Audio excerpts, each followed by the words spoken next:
श्री कुंज बिहारी श्री हरिदास सभी सखियों को मेरा कुंज बिहारी श्री हरिदास है और सबको मेरा प्रणाम है।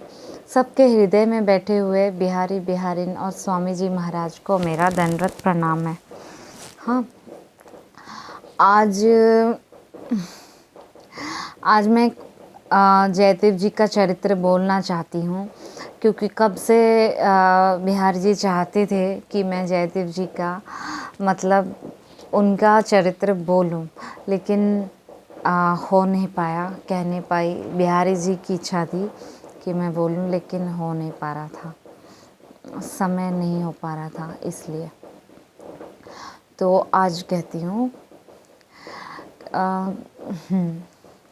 जयदेव जी जो थे वो पुरी के पास उनका जन्म था। फिर उनके मतलब वो पूरा दुनिया से हटके थे और ऐसा हो गया था कि वो बचपन में उनके माता पिता गुजर गए। जब उनके माता पिता गुजर गए तो उनके जो रिश्तेदार थे उनको अपने घर से, उनके ही घर से वो उनके रिश्तेदार उनको आके बोले कि आपके तो माता पिता हमसे उधार ले लिए थे और उधार के बदले में हमें कुछ आपका घर ले रहे हैं। ऐसे कह के उनके ही जो लोग हैं वो उनका घर को ले लिए। मतलब एक तो माता पिता नहीं है और वो ज़बरदस्ती मतलब झूठा इल्ज़ाम लगाए कि मतलब ये घर जो है हम ले रहे हैं क्योंकि उधार लिया है, जबकि कोई उधार नहीं था। लेकिन जयदेव जी बचपन से ही इतने दयालु कृपालु थे कि उन्होंने तुरंत ही घर छोड़ दिए। घर छोड़ के मतलब जगन्नाथ जी के आश्रय पे इतना ऐसे निराले थे कि हमेशा उनके प्रेम में डूबे रहते थे और कीर्तन करते थे, हरि नाम कीर्तन करते थे। और कीर्तन में इतना तल्लीनता थी कि वो इतना कि दुनिया से कोई मतलब ही नहीं था। तो उनको सब लोग देख के सोचते थे कि ये पागल हैं। कभी भी किसी को नहीं लगा कि ये है कोई, सबको लगता था कि ये पागल हो गए हैं क्योंकि इनके माता पिता नहीं हैं तो ये पागल हो चुके हैं, इस तरह लगा सबको। लेकिन जयदेव जी कोई पागल नहीं थे, वो अपने प्रेम में, अपने जगन्नाथ जी के प्रेम में मस्त थे। फिर क्या हुआ, ये एक पार्ट है, लेकिन अब दूसरा पार्ट एक बताती हूँ। इसको साइड में रखेंगे। उनकी जो पत्नी हुई, धर्म पत्नी, उनका नाम था पद्मावती। तो पद्मावती का जो पहले से थोड़ा बता देती हूँ। पद्मावती जी एक राजा और रानी थे। उनकी विषय में बता रही हूँ, उनकी जीवनी बता रही हूँ। तो एक राजा और एक रानी थे, उनके संतान नहीं थी। जब उनकी संतान नहीं थी तो उन्होंने जगन्नाथ जी से कहा कि अगर हमारी कोई संतान हुई तो हम आपको ही समर्पित कर देंगे। तो जब ऐसे कह दिए तो जगन्नाथ जी ने उनको संतान दे दिए। तो एक छोटी सी लाली हुई और जैसे ही हुई तो उन्होंने उनको जगन्नाथ जी के पास लाए और बोले कि ये आपने ही दिया है तो आपको ही आपकी ही सेवा में सौंपेंगे। जैसे हमने कहा था हम इसको आपके चरणों में रखेंगे। तो उसी समय उनके चरणों में रख दिए, जगन्नाथ जी के चरणों में। तब जगन्नाथ जी कहते हैं, राजा, ये मेरी लक्ष्मी जी की ही अंश है, इनको आप अच्छे से इनका भरण पोषण करो, इनका पालन पोषण करके इनको बड़ा करो पहले। उसके बाद इनको किन से विवाह करवाना है वो सब मैं बताऊंगा। अभी इनकी सेवा करने के लिए इनको लायक बनाओ, मेरी सेवा करने के लिए। जब बड़ी होगी तब मेरी सेवा करेगी। तो राजा कहते हैं जैसे आ गया। और राजा जो हैं उनको ले जाते हैं और यहाँ उनका जो लाली है वो इतनी सुंदर, इतनी कलाओं की, मतलब उनकी भी श्रीअंग से एक दिव्य कांति थी। दिखने में ही लक्ष्मी जी लग रही थी, दिखते ही मतलब ऐसे लग रही थी कि हाँ लक्ष्मी जी। और जगन्नाथ जी भी कह दिए कि लक्ष्मी की ही अवतार हैं। तब क्या हुआ कि उनका नाम दिए, पद्मावती नाम मिला, पद्मावती नाम दिए और धीरे धीरे बड़ी हो गई। और फिर जैसे ही बड़ी हुई तो उनके अंदर भक्ति के जितने भी लक्षण हैं, मतलब सारे गुण कलाओं के साथ इतनी सुंदर। और जब बड़ी हो गई तो उन्होंने कहा, राजा फिर जगन्नाथ जी के पास लाए और ला के कहते हैं कि जगन्नाथ जी को पूछे, बोले कि अब लाली बड़ी हो गए, अब आपकी सेवा में है, आप इनको मैं आपके चरणों में सौंप रहा हूँ। तब जगन्नाथ जी बोले, उनके सपने में बोलते हैं कि एक भक्त है मेरा, वो उनका नाम है जयदेव, तो उनको आप लाली को विवाह करवा दो, पद्मावती को उनसे ही विवाह करवाना। फिर क्या,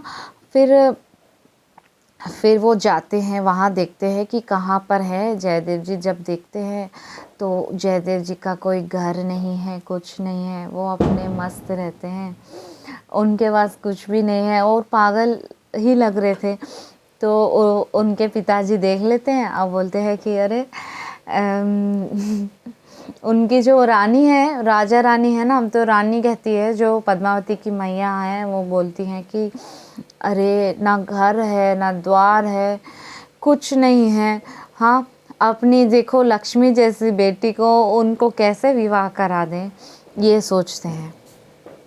जब ऐसे सोचते हैं तो उनके जो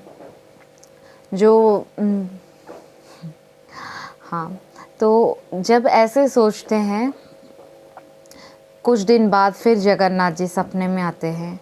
मैंने तुमको कहा था ना कि पद्मावती जी का विवाह करवा दो जयदेव जी से। तो राजा कहते हैं कि प्रभु, मेरी बेटी बहुत कोमल है, महल में पली है, हमारे महल जैसा घर है, यहाँ पली है, और हम बिना घर के, कोई घर नहीं, कुछ नहीं है, हम वहाँ कैसे उनको कैसे सौंप दें, उनको कैसे अपनी बेटी दे दें। फिर जगन्नाथ जी कहते हैं, अब जाओ, अब जाओ। तो क्या होता है, इधर जयदेव जी को मन में प्रेरणा मिलती है कि उस कुएं में ठाकुर जी हैं, राधा माधव जी हैं। तो सबको लगता है कि हाँ। तो जब जयदेव जी आते हैं और वहाँ कुएं से राधा माधव जी को निकालते हैं, तो सारी दुनिया देखती है और कहती है कि वाह, हमने तो इनको पागल समझा था, लेकिन ये तो बहुत भक्त हैं, इन्होंने तो ठाकुर जी को प्रकट कर दिया सबके सामने, राधा माधव जी को इन्होंने प्रकट किया है। तो सब लोग जो है इतनी दक्षिणा दी के, मतलब ठाकुर जी के लिए घर बनाए, राधा माधव के लिए इतना सुंदर घर बना दिए, मंदिर जैसा घर बना के जयदेव जी को रहने का ठिकाना हो गया और राधा माधव का सुंदर मंदिर बन गया। अब क्या हुआ कि अब इनको लगा, राजा रानी को भी पता चल गया कि ये भक्त तो वाकई, इन्होंने तो राधा माधव को प्रकट भी कर दिए, और ऐसे थोड़ी जगन्नाथ जी इनके लिए कह रहे थे। तो चलो, अब क्या कि राजा रानी दोनों ने कन्या को, पद्मावती जी को लेके आए और बोल दिए कि जयदेव जी अपने भजन में मस्त हैं, और बोल दिए कि बेटा, यही तुम्हारे पति हैं, अब आप जानो बस। ऐसे कह के माता पिता चले गए। अब रानी जो हैं वो खड़ी रहती हैं कि कब जयदेव जी उठेंगे भजन से, तो मैं बोलूँगी कि कुछ बात करूँगी, इंतज़ार करती हैं। फिर जयदेव जी देखते हैं तो वो कहती हैं कि मेरे माता पिता ने और स्वयं जगन्नाथ जी की आज्ञा है कि मैं आपकी पत्नी बनूं। तो तो जयदेव जी को लगता है कि अरे माया संसार ये कहाँ से हो गया, मतलब ये कहाँ से आ गए, अब क्या करें। वो मना करते हैं, देखो मैं भजन करने वाला हूँ, मेरे तो मतलब राधा माधव हैं, बस इनके अलावा मेरा कोई नहीं है, मैं एकदम ऐसे ही रहता हूँ। ऐसे मतलब उन्होंने सोचा कि बिल्कुल मना कर देते हैं। मना करने से मानती नहीं है। पद्मावती जी कहती हैं कि मेरे माता पिता बोल दिए तो मैंने मन में आपको पति ग्रहण कर लिया है, मैं नहीं जा सकती, मैं नहीं जाऊंगी, यहाँ आपको छोड़ के नहीं जाऊंगी, चाहे आप स्वीकार करो ना करो मैं यहीं रहूंगी। ऐसे कह दिए, क्योंकि मेरा अब कोई रास्ता ही नहीं है, मैं पीछे नहीं जा सकती, क्योंकि मेरे माता पिता भी बोल दिए कि यही तुम्हारे पति हैं। तो अब क्या करें। जगन्नाथ जी सोचे कि ये जब सो जाएगी रात को मैं निकल जाऊंगा यहाँ से। अब जयदेव जी क्या जैसे ही रात हुई, जब पद्मावती जी सोई हुई हैं, तब जयदेव जी बोल दिए। जयदेव जी चुपके से निकलने लगे तो आकाशवाणी हुई। आकाशवाणी से बोले कि स्वयं जगन्नाथ जी बोले कि देखो किसी किसी भक्त के जीवन में विवाह जरूरी है, किसी भक्त के जीवन में विवाह जरूरी नहीं है। मैंने जिस कन्या को दिया है विवाह के लिए, तुम्हें सौंप दी है, वो कन्या कोई और नहीं है, वो लक्ष्मी जी की ही अंश है, और उनसे विवाह करने के बाद आपकी भक्ति बढ़ेगी, आपकी भक्ति बिल्कुल कम नहीं होगी। तो आपकी साधना में, आपकी भक्ति में, आपकी प्रेम में, हर एक साधना में ही आपको उन्नति होगी। इनको प्राप्त करने के बाद आपकी भक्ति बढ़ेगी ना ही घटेगी, क्योंकि ये भी भक्ता हैं। तो इनको आप छोड़ो, ये मेरी आज्ञा है, आप इनको नहीं छोड़ो और इनको आप विवाह कर लो। जब जगन्नाथ जी की आज्ञा हो गई तो अगले दिन जयदेव जी पद्मावती जी से विवाह कर लेते हैं। फिर दोनों पति पत्नी इतना सुंदर साथ में रह के राधा माधव जी की सेवा करते हैं, इतना सेवा करते हैं, इतना सुंदर सेवा करते हैं कि उनके साथ राधा माधव बातें करते हैं। उनको क्या खाना है, उनको क्या मतलब पहनना है, हर बात वो बात करके बता देते हैं। और पैसे तो लोग सब राधा माधव जी के लिए खूब पैसे दे देते थे। घर चलता था इतना अच्छे से, बढ़िया से, कोई काम नहीं करते जयदेव जी, अपना भजन करते हैं, सेवा करते हैं, ठाकुर जी बात करते हैं, और क्या चाहिए। ऐसे कुछ दिन चलता रहा। एक दिन क्या हुआ कि राधा माधव जी उनको प्रेरणा करते हैं कि आप एक ग्रंथ लिखो, गीत गोविंद। वो गीत गोविंद में प्रिया प्रीतम की केली और प्रिया प्रीतम का प्रेम का रस भरा हुआ है, तो उस गीत गोविंद को आप लिखो। तो प्रभु जयदेव जी कहते हैं, प्रभु मैं कैसे लिख सकता हूँ, मुझसे मतलब मैं कैसे लिख सकता हूँ, प्रिया प्रीतम राधा रानी की रस की बात मैं कैसे कर सकता हूँ, ऐसे उनको लगा। तो तब तब तब ठाकुर जी कहते हैं कि नहीं, कुछ नहीं, जो तुम्हें दिखेगा, जो भी लीला दिखेगी वही देख के लिखना। क्या है, मैं ही लिख रहा हूँ, मानो मैं ही मतलब जो लीला है वो आपको दिखेगी, जो दिखेगी वही आप लिखना, जो आपके मन में प्रेरणा होती जाएगी वही लिखना है। तो इसमें तो आप कौन सा लिख रहे हो, जो भी मैं कह रहा हूँ सब कुछ मैं ही तो कर रहा हूँ। जब ऐसे राधा माधव जी बोल दिए, प्रेरणा कर दिए, तो जयदेव जी खुश होके लिखना शुरू कर देते हैं गीत गोविंद। ये गीत गोविंद की महिमा तो अलग ही वीडियो बनेगी, इतना महिमा है इसमें, लेकिन थोड़ा बता देती हूँ। हाँ, तो गीत गोविंद की महिमा बताती हूँ, लेकिन भागवतम में, श्रीमद् भागवतम में राधा नाम सूक्ष्म रूप से लिया हुआ है, लेकिन सुखदेव जी राधा नाम लेंगे तो उनकी समाधि लग जाएगी, राधा नाम लेते ही समाधि लग जाएगी। इसलिए प्रत्यक्ष रूप में राधा नाम नहीं लिए हैं, क्योंकि समाधि लग गई तो फिर परीक्षित जी की कल्याण 7 दिन में करना है तो कैसे होगा फिर। इसलिए सुखदेव जी भी नाम नहीं लिए थे, राधा नाम मतलब लिए थे लेकिन सूक्ष्म रूप में लिए थे, प्रत्यक्ष रूप में श्री राधा नाम नहीं आया है, क्योंकि उनकी समाधि लग जाएगी। फिर इतने आचार्य आते रहे, जो पहले आचार्य थे, मतलब पूर्वाचार्यों में जो पहले आचार्य थे, जिन्होंने अपने ग्रंथ में राधा रानी को स्पष्ट लिखे हैं, राधा रानी का नाम आया है, वो पहले आचार्य जयदेव जी थे। मतलब और कोई ग्रंथ उससे पहले नहीं था जिसमें राधा नाम स्पष्ट दिए हों, मतलब राधा नाम राधा रानी के बारे में बोले हों, वो ऐसा ग्रंथ कोई आचार्य नहीं लिखे थे। हाँ, पुराणों में है, लेकिन आचार्यों ने, भक्तों ने कोई अभी तक वहाँ तक नहीं गए। मतलब जयदेव जी बहुत पूर्व में आए थे, बहुत पहले आए थे जयदेव जी। तो प्रिया प्रीतम की ही लीला थी। फिर क्या हुआ, गीत गोविंद लिखते रहे और उनको जो दर्शन होता था वो लिखते थे।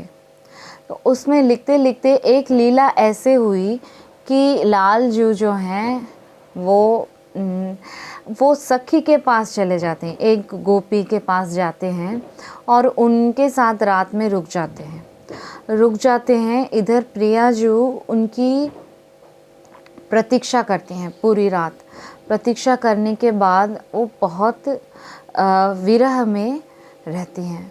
फिर जो सारी सखियां हैं प्रिया जी की, ललिता सखी, विशाखा सखी, उन्होंने कहा कि इनको तो अब आने ही नहीं देंगे, इनको मिलने ही नहीं देंगे लाल जी को। ये पूरा जो है ये नित्य विहार नहीं, ये ब्रज विहार है। तो इनको आने ही नहीं देंगे, मिलने ही नहीं देंगे, ऐसे कहते हैं।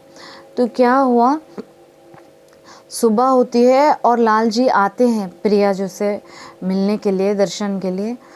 तो सखियां उनको बाहर ही रख देती हैं कि आपने प्रिया जी को कष्ट दिया है, हमारी प्रिया, हमारी राधा रानी को आपने कष्ट दिया है, पूरी रात इंतज़ार करें और आप आए नहीं। तब लाल जी क्या करते हैं, लाल जी को इतना विरह होता है, इतना कष्ट होता है कि वो कहते हैं कि हे लाडली, आपके चरण मेरे सर पे रख के मेरे विरह को दूर करो।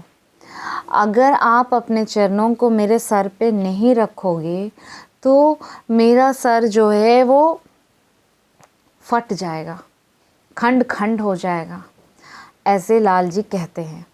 जब ऐसे कहते हैं तो जयदेव जी देखते हैं कि ये मेरा मन का भ्रम तो नहीं है, ऐसा कैसे हो सकता है कि लाल जी जो अखिल कोटि ब्रह्मांड नायक, और वो कह रहे हैं कि प्रिया जो आपके चरणों को मेरे सर पे रख दो, नहीं तो मेरे मस्तक पे धारण कर दो, नहीं तो मेरा सर विरह में फट जाएगा। ये पद है, ये लाइन है, ये मुझे इतना अच्छा लगता था। मैं गीत गोविंद जब से सुना तब से मैं गीत गोविंद का पाठ करने लग गई थी, बताऊंगी अभी वो। तो ये लाइन था। तो जब ऐसे बोले तब जयदेव जी को शंका हो गई, मन में संशय हो गया कि ऐसा हो सकता है क्या। चलो कोई बात नहीं, अभी मैं स्नान करने जाऊंगा, फिर आकर लिखूंगा। मतलब जैसे कि हम जब एक स्नान करते हैं तो फ्रेश माइंड जो है और फ्रेश हो जाता है, फ्रेश होने के बाद लिखते हैं, ऐसे सोच के जाते हैं। जब जाते हैं इधर क्या होता है कि जयदेव जी के रूप में स्वयं जगन्नाथ जी आ जाते हैं। भगवान कृष्ण आते हैं, आकर लिख देते हैं। पद्मावती जी को कहते हैं कि मुझे याद आ गया, मैं पहले लिख लूँ। फिर आकर वो श्लोक जो भगवान कृष्ण ने बोले हैं कि आपके चरणों को मेरे मस्तक पे धारण कर दो, अन्यथा मेरे विरह में मेरा सर फट जाएगा, ऐसा खंड खंड हो जाएगा। तो वो लिखने के बाद वो कहते हैं कि पद्मा चलो मतलब प्रसाद दे दो, तो पद्मावती जी इतना सुंदर थाल में पूरा प्रसाद लेके आती हैं, उनको भोजन परोसती हैं। तो ठाकुर जी जयदेव जी के रूप में उनके घर प्रसाद पाते हैं, उनके घर पूरा प्रसाद पा लेते हैं। प्रसाद पाने के बाद पद्मावती जी को कहते हैं कि अब मैं विश्राम करूँगा थोड़ी देर, और जाके विश्राम करते हैं।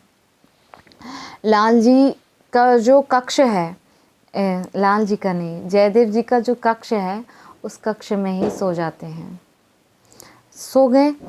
इधर इन्होंने जयदेव जी स्नान करके आते हैं और देखते हैं कि पद्मावती जी प्रसाद पा रही हैं। तो आज ऐसे क्या हो गया आज ऐसे क्या हो गया, बिना मुझे पवाए आप पा रहे हैं, ऐसे कैसे हो गया? आज तो भूख लगी थी क्या, पूछते हैं। तो कहते कि क्या कह रहे हैं आप तो आ गए थे ना, आके आप प्रसाद पा लिए थे, आप ही कह रहे थे कि मुझे याद आ गया और आपने लिख दिए, लिख के यहाँ प्रसाद पाके आप तो अभी विश्राम कर रहे थे, फिर आप यहाँ से कैसे आए? ऐसे पद्मावती जी पूछती हैं। पद्मावती जी जब पूछते हैं तो जयदेव जी कहते हैं कि अच्छा मैंने लिख दिया। वे भाग के जाते हैं और देखते हैं कि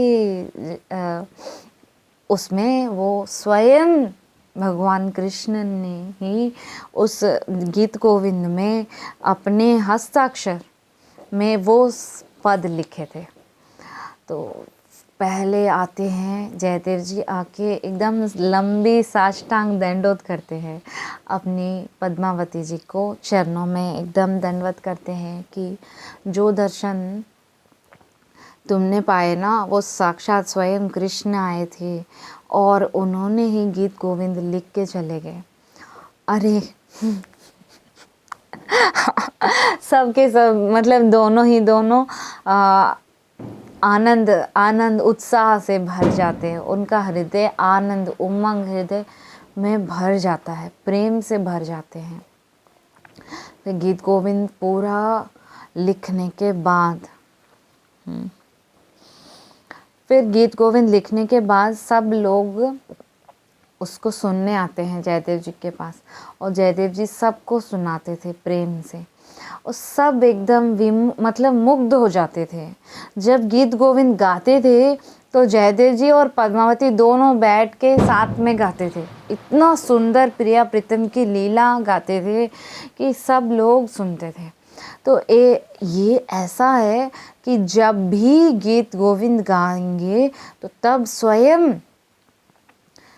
राधा कृष्ण स्वयं आके वहाँ बैठते हैं, जगन्नाथ जी वहाँ बैठते हैं, वहाँ पे मतलब वहाँ पे जहाँ पर भी गीत गोविंद। ये सुनने के बाद तो मैंने ना गीत गोविंद चलाती रहती हूँ, जब भी हाँ आ गए बोल के मैं चला लेती थी उस समय। अभी मैं केलीमाल चलाती हूँ, पहले गीत गोविंद चलाती थी, तो हर समय चलाती थी, हर समय मतलब मोस्टली चलाती थी, और आसन डाल के मैं सुनाती भी थी और यही चलाती थी। तो क्या हुआ, एक बार क्या हुआ कि हाँ, जब जयदेव जी की प्रशंसा जो है, कीर्ति जो है बहुत ज़्यादा बढ़ गई, इतना बढ़ गई, पूरा मतलब जो उड़ीसा है, ओडिया राष्ट्र जो है वो पूरा उनके नाम से गूंज रहा था। और जो उसके जो पास में जो आंध्र प्रदेश है वहाँ पर भी उनका नाम, मतलब उनकी जो है विश्वविख्यात होने वाले थे, ऐसा उनका नाम गीत गोविंद से बढ़ गया। क्या गाया, क्या लिखा, क्या रस है, क्या रस है, क्योंकि प्रिया प्रीतम की केली है, प्रिया प्रीतम का मिलन है उसमें। हाँ, प्रिया प्रीतम का विरह भी है, थोड़ा थोड़ा विरह है, थोड़ा मिलन है वहाँ पे। तो ये कभी राधा रानी के बारे में स्पष्ट कहीं आया नहीं, और जयदेव जी लिखे तो कितनी बड़ी बात है। तब एक राजा थे, वो राजा को मन में बहुत कष्ट हुआ कि इनकी इतनी प्रतिष्ठा हो गई, इनकी इतना नाम हो गया, मेरा क्यों ना। तो उन्होंने क्या किया कि उन्होंने भी एक ग्रंथ लिख दिया। वो भी रस का ग्रंथ था, और वो भी प्रिया प्रीतम का ही रस था, उसमें प्रिया प्रीतम का ही मिलन के ही भाव थे। तो उन्होंने जब लिख दिया, लिखने के बाद सभी लोगों से वो गवाते थे। अपने राज्य में सब लोगों को कहते थे कि तुम ना मैंने जो लिखा है इस ग्रंथ की प्रशंसा करो। तो रोज़ वो सारे उस ग्रंथ के लिए प्रशंसा गाते थे कि राजा ने क्या लिखा, राजा ने क्या लिखा, उसी ग्रंथ का प्रशंसा करते थे। तो राजा को अच्छा लगता था, हाँ मेरी प्रशंसा हो रही है मेरा ग्रंथ का प्रचार हो। तो उनका ग्रंथ का प्रचार तो हो रहा था। तो एक दिन एक ने क्या बोला कि एक पंडित जी ने कहा कि ये ग्रंथ ऐसा है कि जयदेव जी का जो गीत गोविंद है वो भी इसके सामने मतलब नहीं है इतना रस, ऐसे कुछ बोल दिया। बोलते ही एक पंडित जी जो हैं वो ज़ोर से हंसते हैं, इतना ज़ोर से हंसते हैं और कहते हैं कि ये क्या बोल दिया। और राजा को गुस्सा आ गया राजा ने कहा क्या बोल रहे हो, मेरे ग्रंथ मेरे खिलाफ बोल रहे हो, इतनी हिम्मत। तो जो सत्य है वो सत्य है। वो कह रहे कि कहाँ गीत गोविंद और कहाँ ये ग्रंथ, ऐसे बोले। तो जो है जयदेव जी के सपोर्ट में आधे लोग हो गए और राजा के सपोर्ट में आधे लोग हो गए, और आपस में इतना ज़ोर से लड़ाई हो गई, बहुत ज़ोर की लड़ाई कि तुम्हारा ग्रंथ ऐसा है, तुम्हारा ग्रंथ ऐसा है, तुम्हारा ग्रंथ, दोनों एक दूसरे से सब। अच्छा, राजा ने सिर्फ अपनी प्रशंसा के लिए ये लिख दिया, हाँ जयदेव जी तो प्योर भक्त हैं, ऐसे भी मतलब लड़ाई ज़ोर से हो रही है। जयदेव जी की तरफ से भी कई लोग थे और राजा की तरफ से भी जयदेव जी की निंदा करने वाले बहुत हो गए। तो ऐसे लड़ाई ज़ोर से हो रही थी। तो इसका तो कुछ मतलब कंक्लूजन हो कि किसका ग्रंथ सर्वोपरि है, पता तो चले। तो ये तो जगन्नाथ जी ही निर्णय करेंगे कि किसका ग्रंथ सर्वोपरि है, आपका है कि मेरा है। देखते हैं कह के जयदेव जी के तरफ से जो पंडित लोग थे वो सब जयदेव जी की गीत गोविंद लेके गए, और राजा की तरफ से राजा का जो ग्रंथ है वो भी लेके गए। दोनों ग्रंथों को पास में रखे, जगन्नाथ जी के पास में रखे, और बोले कि जो आपका ग्रंथ होगा, जो आपको ज़्यादा प्रिय होगा, वो ग्रंथ आप अपने पास रखेंगे और दूसरा ग्रंथ को दूर जैसा है वैसे रख दीजिए, ताकि हमें भी पता चले कि कौन सा ग्रंथ श्रेष्ठ है। अब क्या हुआ कि रात को शयन करा दिए, दोनों ग्रंथ वहाँ रख दिए। सुबह जब उठे तो इतना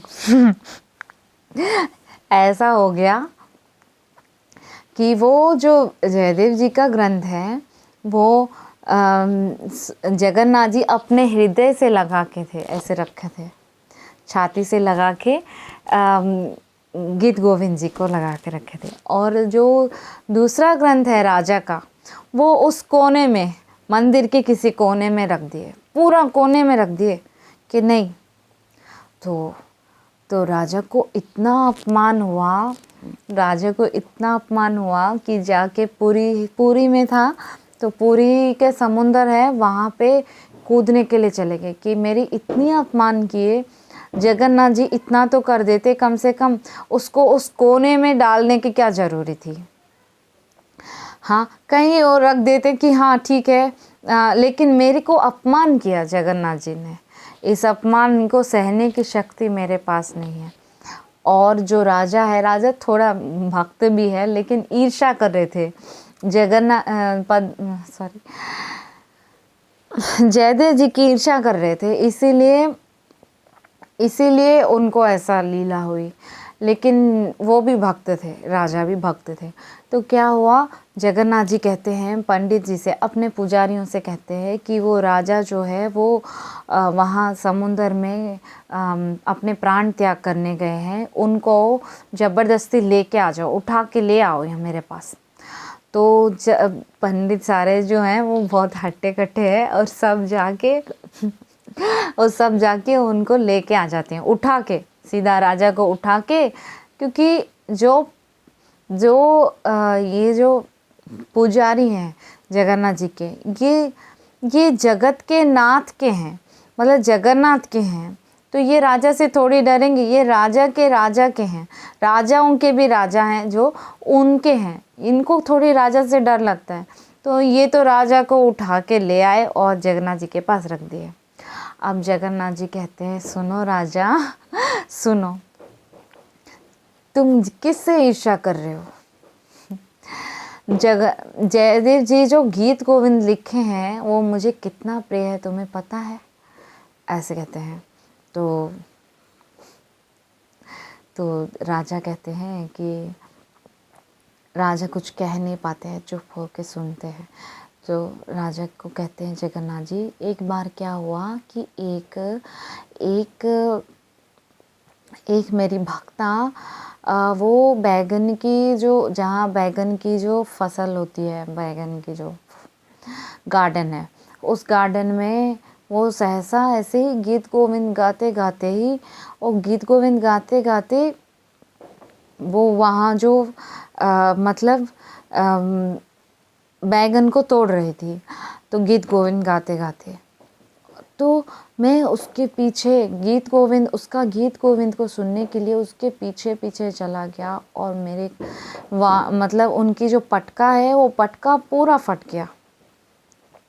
मतलब बैगन उसमें बैगन के जो लता है, उस लता में तो कांटे होते हैं, तो वो मतलब जहाँ जो भी लता हैं वो कांटे होते हैं, वो कांटे चुभ गए ठाकुर जी को, और उनकी जो वाणी है, वाणी भी फट गई। हाँ, और वो गीत गोविंद सुन के इतना भाव विभोर हो गए जगन्नाथ जी कि वहीं पे वो मूर्छित हो गए। उसी कांटे की जो गार्डन है वहीं पे ही वो मूर्छित होके गिर पड़े। उनको चोट भी लग गई, कांटे चुभ गए। लेकिन वो जब कोई गीत गोविंद गाता है तो वहाँ पे स्वयं ठाकुर जी आके बैठ जाते हैं, कोई भी गाए उसके पास आके बैठते हैं। तो ये सुन के जब पता चला राजा को कि ठाकुर जी को गीत गोविंद कितना प्रिय है, फिर उन्होंने आज्ञा कर दी पूरे राज्य में कोई भी जब भी गीत गोविंद गाएगा तो आसन डाल के गाएगा, आसन डालो फिर गाओ, क्योंकि ठाकुर जी को भागना पड़ता है, कहाँ कहाँ कांटों में चलना पड़ जाएगा।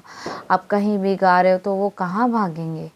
हाँ, जगन्नाथ जी हमारे कितने लाडले ठाकुर हैं और आप उनको भगा रहे हो, हाँ उनको कांटे चुभ रहे हैं, तो ऐसा मत करो। वो जो कन्या जो भक्ता है जिनके वजह से कांटे चुभ गए थे, उनकी वाणी भी फट गई थी, तो वो वाणी भी दिखाए जगन्नाथ जी की, ये मेरी वाणी फट गई देखो। तो राजा उनको कहते हैं कि अब जब भी आप गाओगे तो आप आसन डाल के गाना, नहीं तो आपके पीछे जगन्नाथ जी भागते हैं ये सुनने के लिए। अब सब लोग जो है आसन डाल के गाते हैं। तो एक बार क्या हुआ कि एक भक्त थे, एक पंडित हैं, वो ब्राह्मण पंडित हैं, वो आसन डाल के सुंदर स्नान वान करके एकदम आसन डाल के पवित्र भाव से गीत गोविंद सुनाते थे। गीत गोविंद सुनाते ही उस आसन में स्वयं ठाकुर जी आके बैठ के सुनते थे। तो ऐसे होता रहा कुछ दिन। क्या हुआ कि वहाँ से एक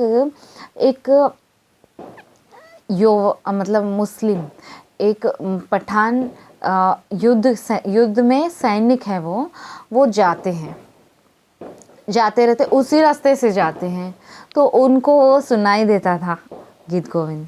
जब उनको सुनाई देता था तो वो सोचते थे कि ये कितना सुंदर गा रहे हैं, कह के वो वहाँ थोड़ी देर रुक जाते थे।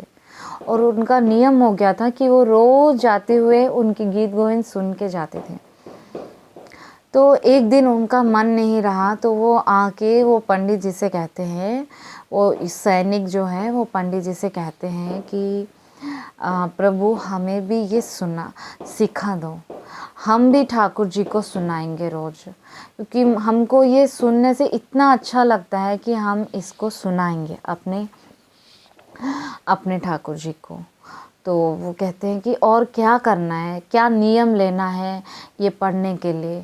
तो पंडित जी कहते हैं कि इसको आप कभी भी गा सकते हैं, कोई बात नहीं, लेकिन आसन डाल के, क्योंकि ये जब भी आप गाओगे तो लाल जी आ जाते हैं, लाल जी आके बैठ जाएंगे, तो आप उसको मतलब आसन डाल के ही गाना है। ठीक है, ठीक है, हम आसन डाल के ही ज़रूर गाएंगे, आप हमें सिखा दो, सिखा देने से हम रोज़ गाएंगे इसको।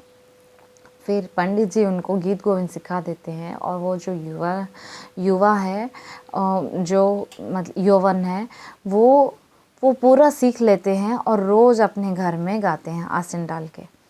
रोज़ आसन में डाल के गाते गाते उनको वो गीत गोविंद उनका कंठस्थ हो गया।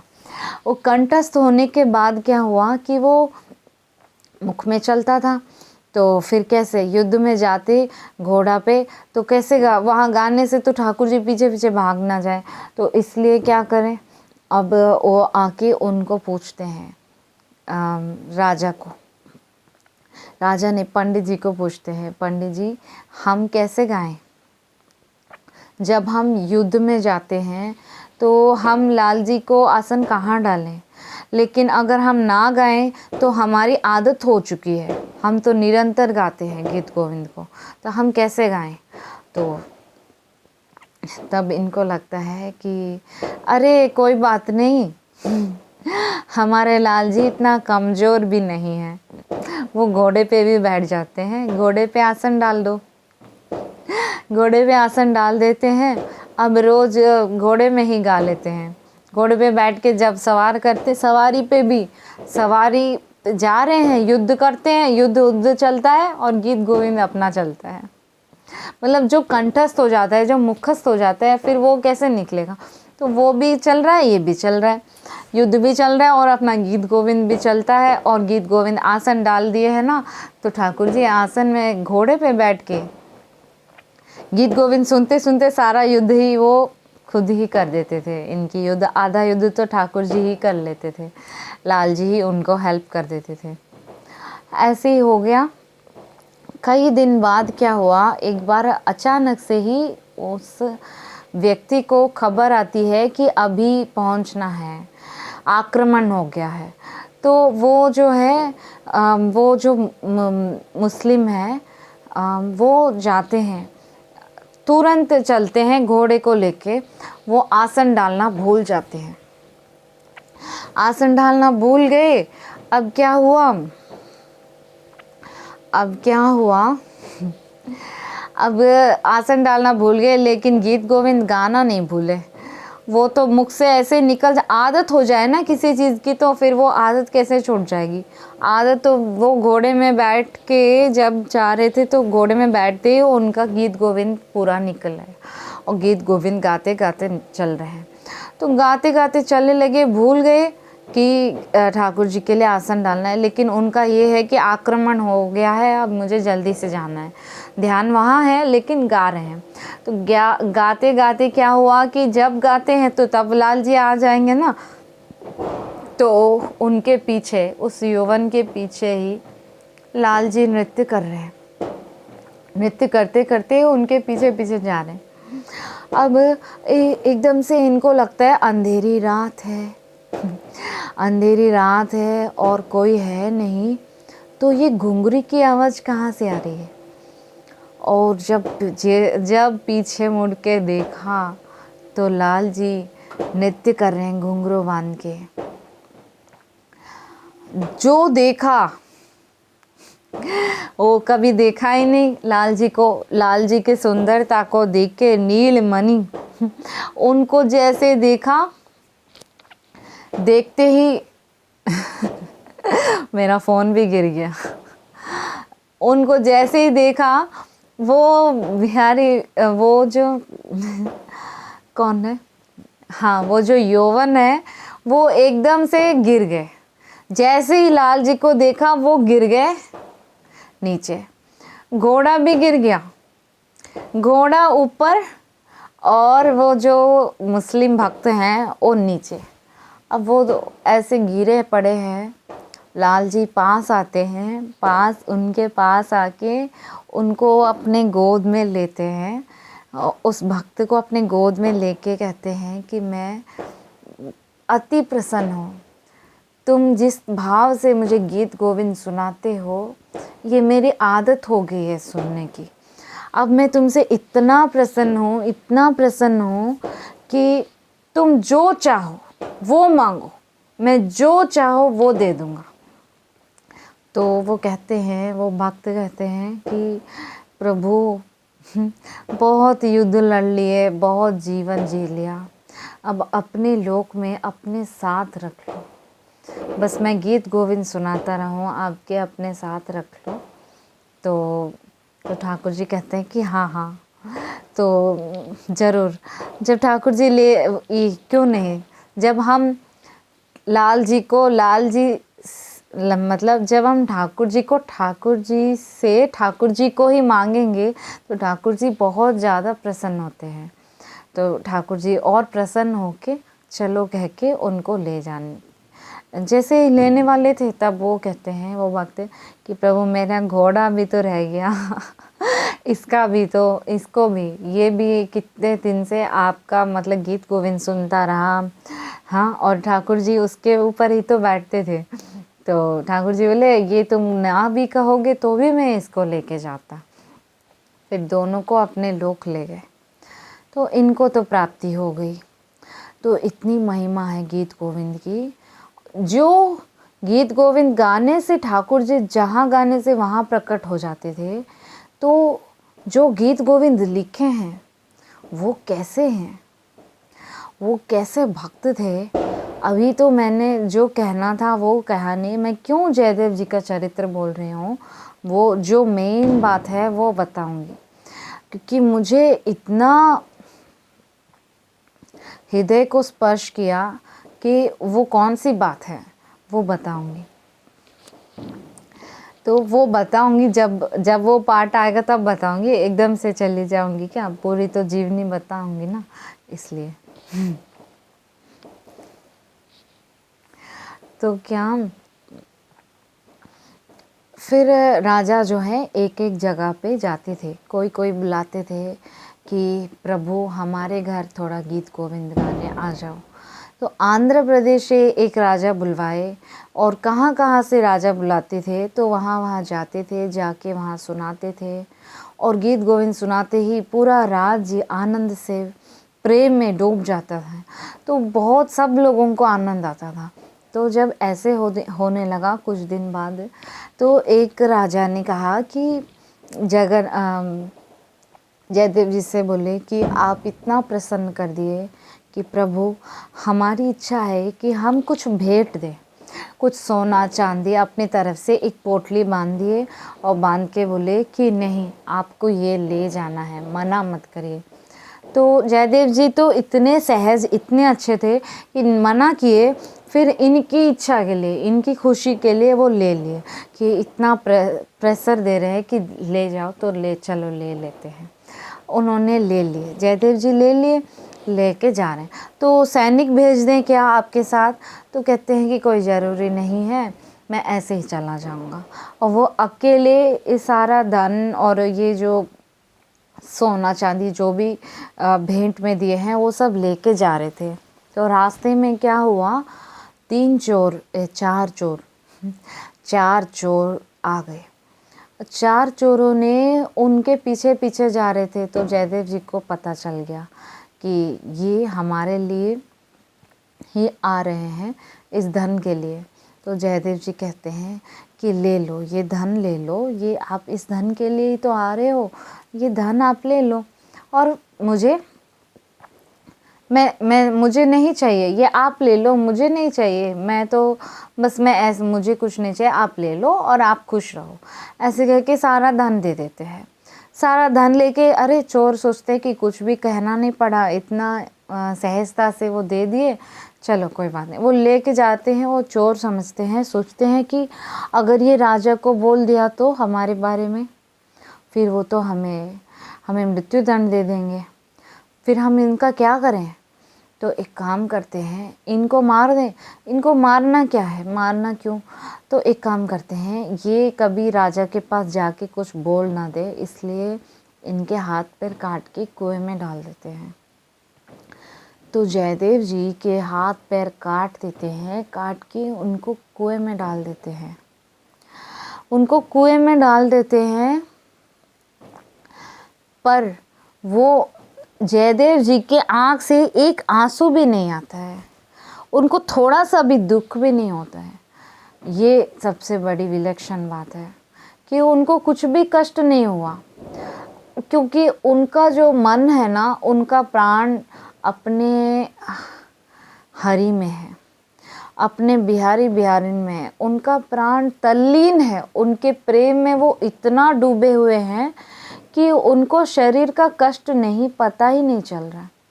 और वो कुएं में सहज अपना भजन कर रहे हैं, अपना कीर्तन गा रहे हैं, हरि नाम कीर्तन कर रहे हैं, कुछ भी उनको लग ही नहीं रहा है कि कुछ चोट लगा है, खून आ रहा है हाथ पैर से, लेकिन उनको कुछ भी नहीं, वो अपना कीर्तन कर रहे हैं, आनंद में कीर्तन कर रहे हैं। तो उसी रास्ते से एक राजा निकलते हैं। तो राजा अपने सैनिक के साथ जा रहे हैं, उनको कीर्तन सुनाई देता है, एक और राजा है वो राजा क्या करते हैं कि अरे कहाँ से कीर्तन सुनाई दे रहा है। जब वो जाते हैं वहाँ कुएं में जाके देखते हैं तो जयदेव जी गिरे हैं उसमें। वो जयदेव जी को पहचानते नहीं है कि यही जयदेव हैं, लेकिन उनको जयदेव जी का नाम सुना है, लेकिन उनको नहीं पता कि यही जयदेव हैं। तो वो उनको निकलवाते हैं, और निकलवाने के बाद वो देखते हैं कि दोनों हाथ पैर कटे हुए हैं, खून बह रहा है, लेकिन इनके मुख में इतना आनंद से वो कीर्तन कैसे कर रहे हैं, कोई कष्ट नहीं है क्या, ऐसे वो पूछते हैं। जब पूछने के समय वो कहते हैं, जब वो उनसे पूछते हैं तो राजा कहते हैं जयदेव जी को कि आप पहले ये बताइए कि आपके हाथ पैर कट गए हैं, फिर आपको कष्ट ही नहीं हो रहा है, ऐसा क्यों। तो वो कहते हैं कि मेरा प्राण जो है, मेरा मन, मेरा चित्त जो है मेरे जगन्नाथ जी में है, मेरे बिहारी बिहारिन में है, तो मुझे कैसे कष्ट होगा, मेरा शरीर में मेरा प्राण है ही नहीं, तो मेरे शरीर को कष्ट है तो मुझे क्या कष्ट है, मैं तो अपने बिहारी बिहारिन में मस्त हूँ, तो मुझे कष्ट नहीं लगता है। तब उनको समझ में आता है, फिर वो सोचते हैं कि बहुत सोचते हैं इस विषय पे।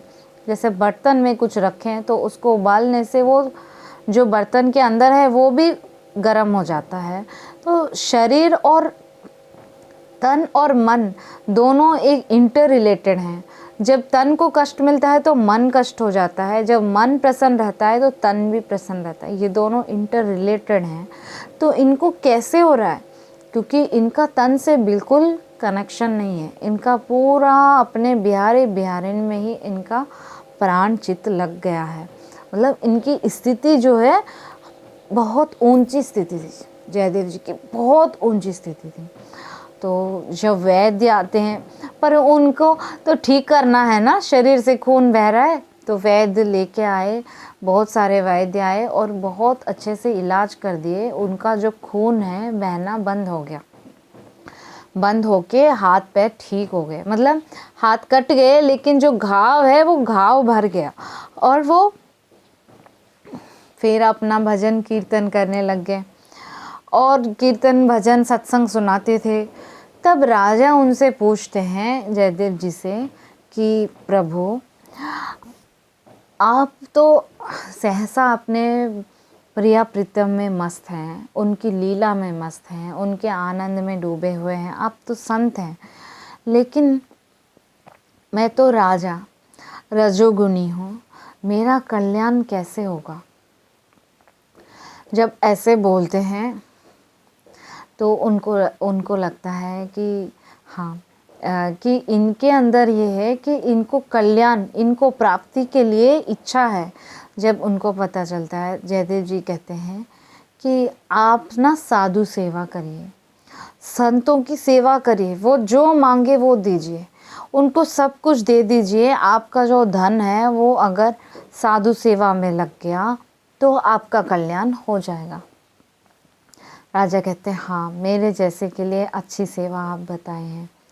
फिर वो मतलब ऐसे वो कहवा देते हैं पूरा राज्य में कि जिनको जो भी साधु आएंगे उनको जितना चाहिए उतना धन मिलेगा, जितना दिन रहना है उतना दिन रहिए, जो लेके जाना है। एक खजाना था, वो खजाना के अंदर भेज देते हैं, जितना सोना लेना है, जितना आपको लेना है उतना लेके जा। तो वो खजाने के अंदर जाते और साधु लोग जितना चाहिए उतना सोना लेके चले जाते थे। फिर क्या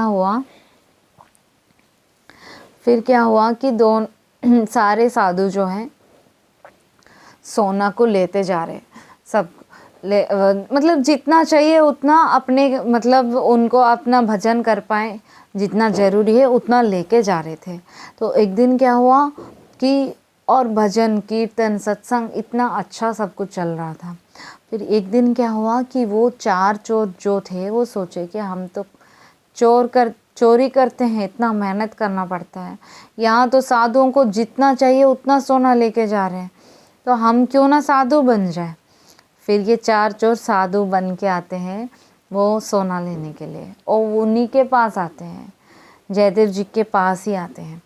तो जयदेव जी के पास मतलब वही राजा के पास आते हैं। तो जयदेव जी को देख के वो डर जाते हैं। जब जयदेव जी को देख के डर जाते हैं, जयदेव जी सोचते हैं कि मतलब वो ये कहना चाहते हैं कि मैं तुमसे नाराज़ नहीं हूँ, बिल्कुल मुझसे डरो मत। जयदेव जी कहते हैं कि इन 4 भक्तों को, इन संतों को तो आप और अच्छे से इनका सत्कार कीजिए, इनको जो चाहिए वो सब दीजिए, इनको तो अलग ही कक्ष में रखिए, इनको अच्छे से रखिए, इनको जो चाहिए वो दीजिए। ऐसे इनकी अलग मतलब स्पेशल ट्रीटमेंट करवाइए। तो जयदेव जी तो इनके अच्छे के लिए बोल रहे हैं, पर उनको क्या लगता है, चोर को लगता है कि हमारी तो कुछ ना कुछ सज़ा करवा देंगे, मृत्युदंड या कुछ ना कुछ कर देंगे। पर जयदेव जी तो कुछ बोले ही नहीं, फिर भी उनके अंदर डर भय लगा रहता है। फिर क्या सोचते हैं कि ऐसे करते हैं जितना भी सोना है, जो भी लेना है लेके चले जाते हैं अपने घर। क्या करना है, हाँ, रह के फिर कभी ना कभी फिर हमें कहीं उनका मन बदल गया तो मार डालेंगे। चोरों को डर रहता है, और चोर क्या सोचते हैं कि चलो हम राजा से कह के जो लेना है ले लो।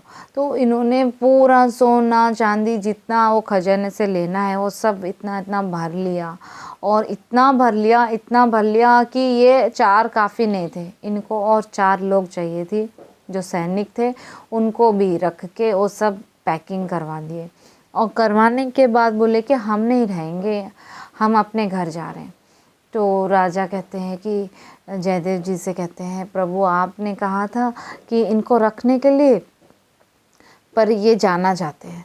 तो वो कहते हैं कि सेवा वही है जो उनकी इच्छा से हो, जो वो चाहते हैं। अब वो चाहते हैं कि वो जाना चाहते हैं तो उनको जाने दो, उनको जो चाहिए वो दे के उनको जाने दो। तो ऐसे राजा खुश हो जाते हैं और सब कुछ दे के सैनिक और भेजते हैं कि रास्ते में आपको कोई चोरी ना कर ले, आपको कोई परेशान ना हो। 4 सैनिक और भेज देते हैं, उनके पीछे पीछे सैनिक होते हैं और सारा सोना चांदी लेके वो जाते हैं। और जाने के बाद रास्ते में ही ऐसा होता है कि चोर सोचते हैं कि अब ना हम इसको घर तक लेके नहीं जाएंगे, हम आधे रास्ते जब घर पास आ जाएगा इनको भेज देंगे और अपना खुद से जाएंगे। सब लेके घर देख लिया तो फिर कहीं दिक्कत ना हो जाए बाद में, फिर ठीक है। फिर वो रास्ते में जाते हैं, जब घर पास आने वाली होती है तब कहते हैं कि बस भैया हो गया, अब हम अपने घर चले जाएंगे, जा सकते हैं, आप जाओ, हमारा सब पोटली हम ले के जा सकते हैं, क्योंकि वो अपना पोटली बांध ले, वो सब लेके जा रहे हैं। तो वो सैनिक कहते हैं कि एक बात पूछनी थी, अभी तक जितने भी आए हैं इतना सत्कार नहीं जितना आपके लिए किया, मतलब आप ऐसा क्या, मतलब आपका रिश्ता है, आप कोई ख़ास रिश्तेदार हैं क्या उनके, जो आपके लिए कुछ स्पेशल ही ट्रीटमेंट करवाए। जयदेव जी, आपको जयदेव जी कुछ लगते हैं या जयदेव जी के आप कोई मित्र हैं क्या, आपका रिश्ता क्या है। तो ये चार चोर क्या कहते हैं ये चार चोर क्या कहते हैं कि ये चार चोर ये कहते हैं कि जयदेव जी को कि ना इनको ना राजा ने मृत्यु दंड दिया था और हमने मृत्यु दंड से माफ़ करके इनके हाथ पैर ही कटवा दिए थे, इनकी सज़ा को हमने कम करवा दिया था, इसीलिए ये आप हमारे लिए इतना प्रेम दिखा रहे हैं। ऐसे वो चार चोर बोल दिए। मतलब कितना भी उपकार करें तो भी वो इतना उल्टा सोच रहे हैं। ऐसे लोग जब होते हैं ना, तब धरती, भक्त तो सह लेते हैं लेकिन धरती सहती नहीं है। और धरती माता ने सहा नहीं इस बात को, अपने भक्ति की ऐसी निंदा कर रहे हैं, तो धरती बिना सही नहीं, और धरती माता फट गए उसी समय, धरती फट के वो चार चोर को अपने अंदर ले लेते हैं, मतलब उनको वो ख़त्म हो गए, वो पाताल धरती के अंदर समा गए। अब वो समा गए, अब ये सैनिक जो है वो भाग के चले जाते हैं, पता नहीं क्या कहाँ से ये संत लोग आए और धरती के अंदर ही चले गए, ये कौन से विभूति हैं, कहाँ से आए कहाँ से चले गए, क्या है कह के वो भाग के चले जाते हैं। सैनिक आके राजा से कहते हैं कि वो बहुत संत ऐसे वैसे नहीं है, वो तो धरती के अंदर समा गए। इधर क्या हुआ, जयदेव जी को सब कुछ अब पता चल जाता है।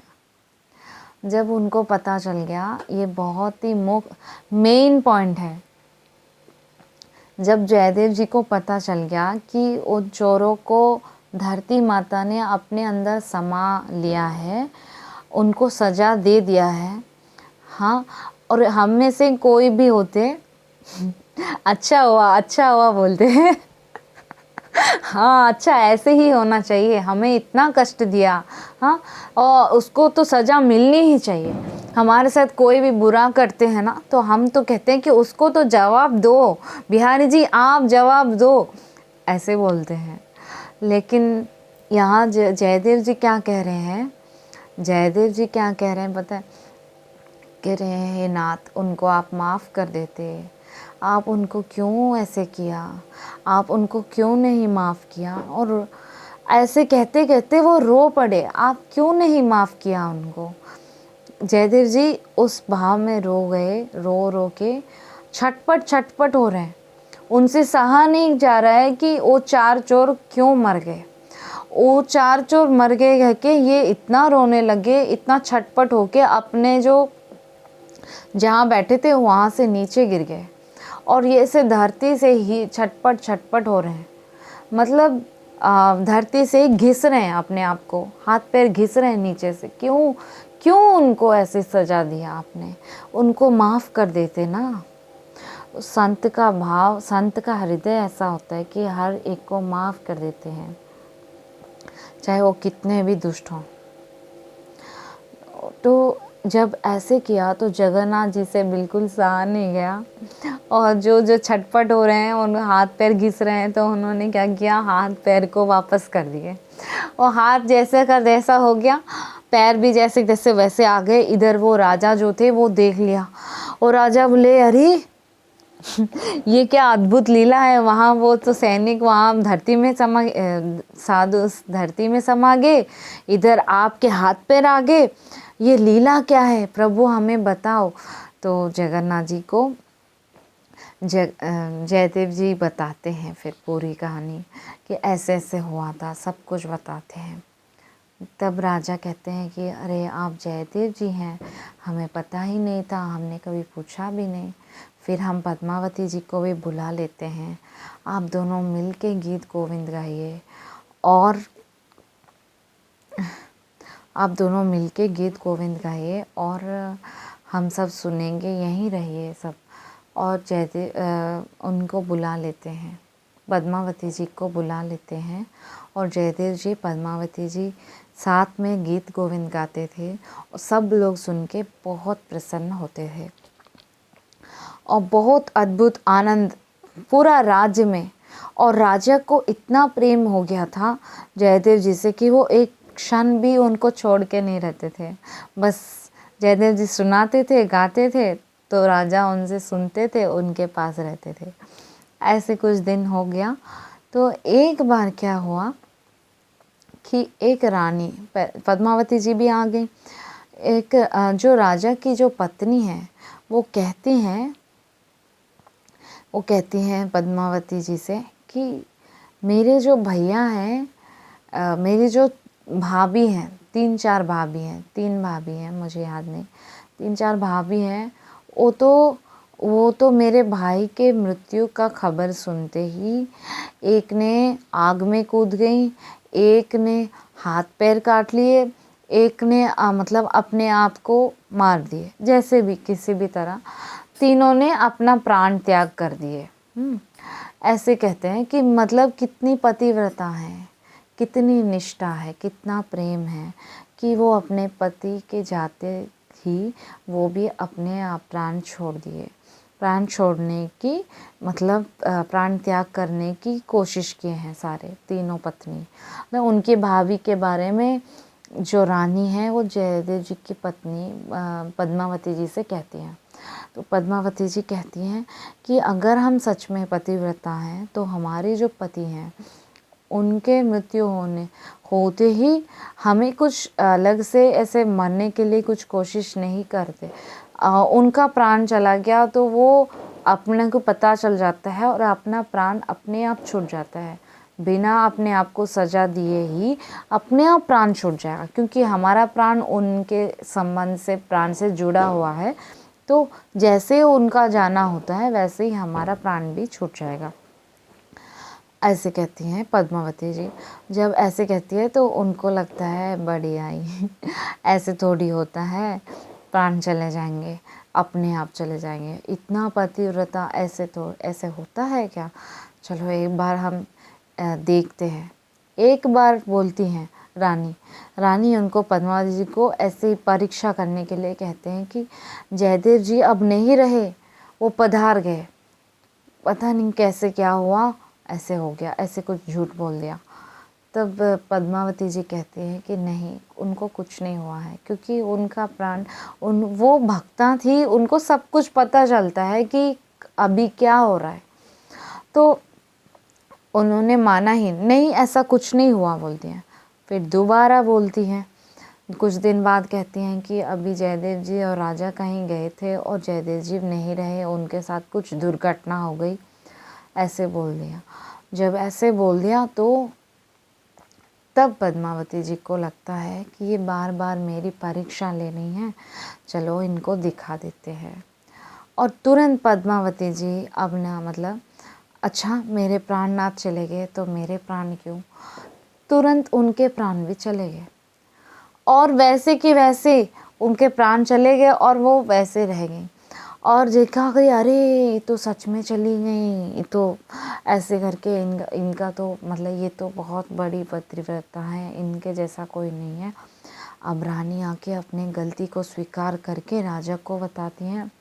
राजा अपना मतलब वो करते हैं कि कैसी पत्नी मिली मुझे, कि मतलब मुझसे इतना बड़ा अपराध हो गया, मेरे वजह से ये सब हुआ है, जयदेव जी की इतनी दुर्घटना हुई है, इतनी बड़ी दुर्घटना जयदेव जी के साथ। तो अब मैं क्या करूं, मैं अभी अपने प्राणों की आहुति दूंगा कह के अग्नि में प्रवेश करने के लिए अग्नि को तैयार करते हैं और राजा अग्नि में प्रवेश करने जाते हैं।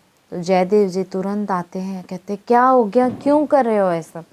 तो कहते हैं कि मेरे वजह से प्रभु, मेरे वजह से पद्मावती जी की मृत्यु हुई है, मेरी पत्नी के वजह से, मेरे जैसे नीच के वजह से। आप तो कितने बड़े संत हैं, कितने दयालु हैं, कृपालु हैं, आपके लायक मैं नहीं हूँ, इसीलिए मैं अपने प्राणों को अग्नि में आहुति देना चाहता हूँ, त्याग करना चाहता हूँ। जब ऐसे बोलते हैं तो जयदेव जी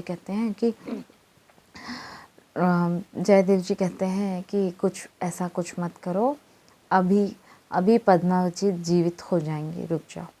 ऐसे कह के राजा को बुलाते हैं और राजा को बिठाते हैं, सब बैठ जाते हैं और जयदेव जी गीत गोविंद गाते हैं। गीत गोविंद गाते ही तुरंत पद्मावती जी का जब बारी आती है, वो गाने की बारी आती है, तब पद्मावती जी अपने आप जीवित हो जाती है। गीत गोविंद सुन के जीवित होके बैठ के फिर उनकी जब बारी आती है वो गाती हैं गीत गोविंद, दोनों मिलके गीत गोविंद गाते हैं। फिर क्या होता है कि सब राजा कहते हैं कि अब बहुत दिन हो गए, राजा नहीं, जयदेव जी कहते हैं कि अब बहुत दिन हो गए हैं, अब हमको विदा कीजिए। अब हमको बिहारी बिहारिन बुला रहे हैं अपने वृंदावन धाम, हम जा रहे हैं वृंदावन धाम, हमें वहीं रहना है। ऐसे उनसे आज्ञा मांगते हैं। तो राजा कहते हैं हम नहीं छोड़ेंगे, हमारी वजह से हमारी सेवा में कोई त्रुटि हो गए है ना, इसीलिए आप हमें छोड़ के जाना चाहते हो। नहीं राजा, ऐसा कुछ मत समझिए, हमें वृंदावन जाना है, अब हमको विदा कीजिए। ऐसे कह के बहुत मुश्किल से उनका पीछा छोड़ के पद्मावती जी और जयदेव जी अपना अंतिम समय में पूरा जीवन, जो बाकी का जीवन है, वो वृंदावन में व्यतीत करते हैं, गीत गोविंद गाते हैं और प्रिया प्रीतम की लीला में समावेश हो जाता है उनका। ऐसा दिव्य चरित्र है। तो यहाँ पे सबसे ज़्यादा मुझे अच्छा ये लगा कि उनको जो कष्ट दिए, उनके साथ जो इतना बुरा किए, उनके लिए वो कितना प्यार से उनके लिए कितना सोच रहे हैं। और उनके मृत्यु होने से इनका रोना आ गया, ये रोते रोते अपने हाथ पैर घिस रहे नीचे कि वो चोरों की मृत्यु के। ये बात मुझे बहुत ज़्यादा लगा कि ऐसे हृदय होना चाहिए कि सब में अपने बिहारी बिहारिन को देखे और सबको इतना प्रेम कर सके, सबके लिए इतना प्रेम हो। ऐसा तो पता नहीं अपने अंदर ऐसा भाव कभी आएगा, इतना प्रेम हो सकेगा। लेकिन सुनने जानने से समझने से थोड़ा तो मन थोड़ा सा अच्छा ही हो जाएगा ना, थोड़ा थोड़ा ऐसा है। तो ऐसे जयदेव जी को और पद्मावती जी को मेरा प्रणाम है। आप सब लोग सबको मेरा प्रणाम है। श्री हरिदास।